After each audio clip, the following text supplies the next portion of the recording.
Ward number 5ની અંદર સંત Kabir road ઉપર જે નંદુબાગ વિસ્તાર કહેવામાં આવે છે ને ઓળખાય છે, એ નંદુબાગ વિસ્તાર છે એ અમારી જૂની જે વાડીઓ હતી, વાડીપડામાંથી જ્યારે સોસાયટીઓ બનેલી છે, એ જગ્યા વર્ષોથી અમને બાપ દાદાએ આપેલી છે. ઘણા વર્ષની આ જગ્યા હોય. રોડ પોળો થયો તો એ રોડ સુધીની આ જગ્યા હતી.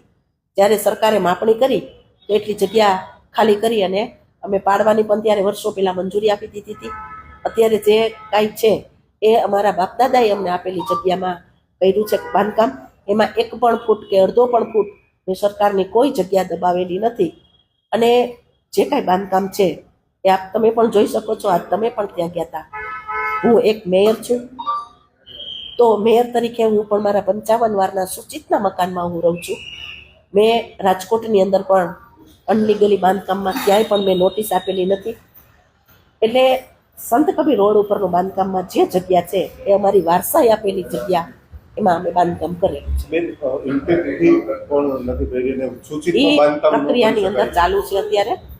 મેં કોઈ ખોટું કર્યું નથી.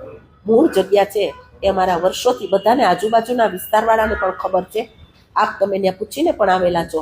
એ જગ્યા વર્ષોથી અમારી બોલે છે અને દસ્તાવેજની અંદર, કાચા દસ્તાવેજમાં પણ એમાં નામ બોલે છે. કોર્પોરેશન જે આદેશ આપશે એ આદેશ પ્રમાણે અમે રહેશું. મેં ખોટું કર્યું નથી, હું ગર્વથી કહું છું.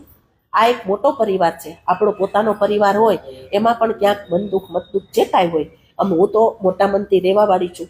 ભૂલી જવાનું. તમે જે આક્ષેપ કરતા હોય કોઈ વિશે તો હું એમાં પડવા માંગતી નથી.